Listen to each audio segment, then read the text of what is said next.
What comes to mind when you think of crochet? You probably think of old ladies and itchy sweaters. However, crochet is no longer a hobby that's just for old people.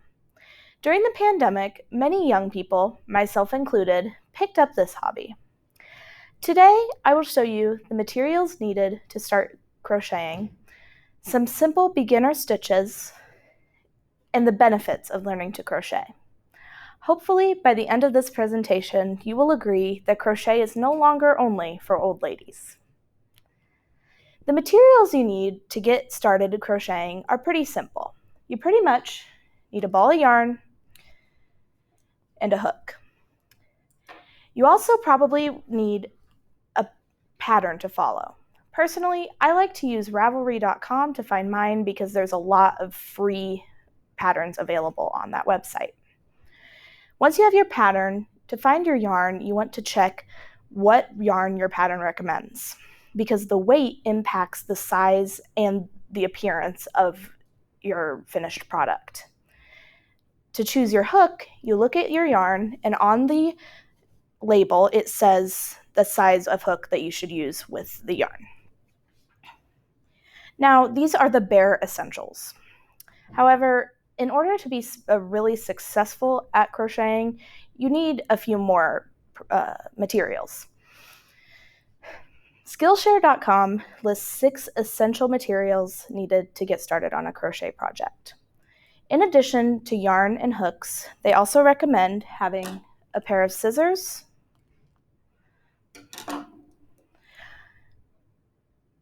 a stitch marker to help you keep your place, a ruler or tape measure, and a darning needle, which can be metal or plastic like this one. I also recommend having some sort of bag to store all of these things because it can get a little messy. Now that we have all of the materials, let's take a look at a few basic stitches. For beginners, I recommend practicing some simple stitches before you actually start on a project.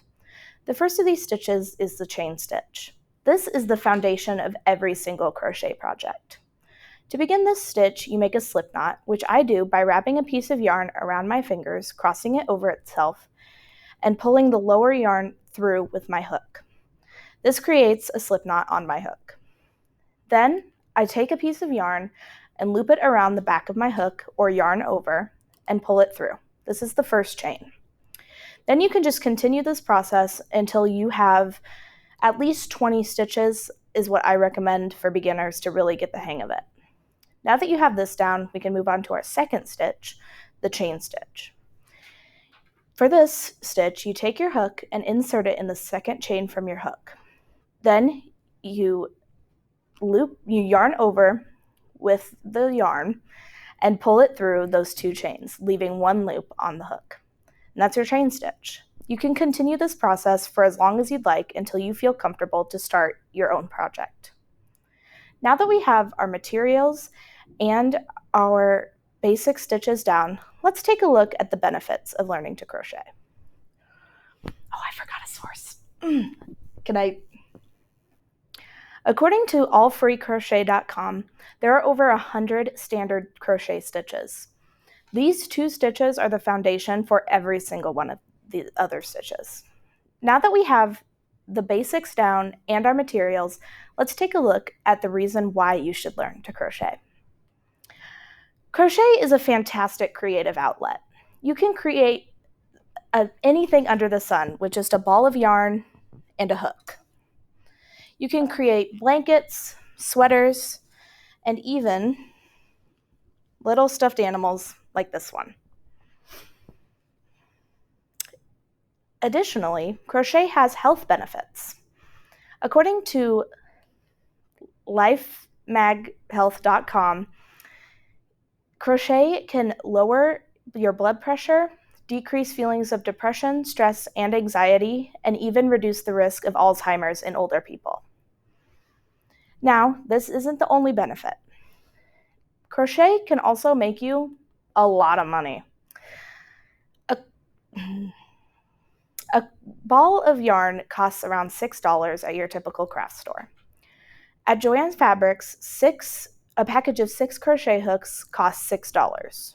With these materials, you could make a product and sell it on a website like Etsy for up to $300. I checked, there's blankets on Etsy for $300. It is clear, from health benefits to making you money, crochet is a hobby you should pick up. Today we've taken a look at the materials you need to crochet, a few simple stitches, and the benefits to learning to crochet.